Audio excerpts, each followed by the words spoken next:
આ બાજુ મહારાષ્ટ્રમાં શનિ શિંગણાપુરમાં મંદિરમાં પૂજા કરવાના મામલે મહિલાઓના પ્રતિબંધને લઈને દિવસે ને દિવસે આખું આંદોલન ઉગ્ર બની રહ્યું છે।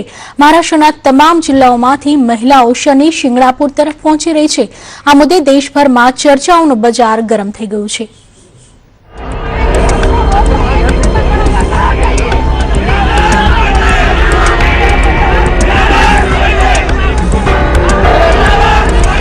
शनि शिंगणापुर मंदिर में चबूतरा पर पूजा करवा माटे आंदोलन करी भूमाता रण रागिणी ब्रिगेडनी 400 महिलाओं संगठित थईने शनि शिंगणापुर तरफ रवाना थई हती।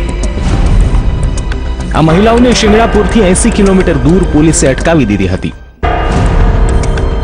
पोलीस अने महिलाओं वच्चे घर्षण थता रोड पर ज आंदोलनकारी महिलाओए रोड पर सूई जईने पोलीसना बळ प्रयोगनो विरोध कर्यो हतो। महिलाओने शनि मंदिर में चबूतरा पर पूजा नहीं करवा देवाना मुद्दे महाराष्ट्र में आंदोलन उग्र बनी रह्यु छे। तो भूमाता रण ब्रिगेडनी एक महिला ने सुरक्षा कर्मीओए मंदिरनी बहार धरपकड़ करी हती। आ महिला मंदिरनी परंपरा विरुद्ध पूजा करवाना आंदोलन में जोड़ायेली हती। मंदिर में प्रवेश करवानी कोशिश करी रही एवामां तेने झड़पी लेवामां आवी हती। कायदो અને વ્યવસ્થાની પરિસ્થિતિ જાળવવા માટે અહમદનગર જિલ્લા પોલીસે કલમ 144 લગાવી દીધી છે। તો શનિ મંદિર ફરતે ચુસ્ત પોલીસ બંદોબસ્ત ગોઠવી દીધો છે।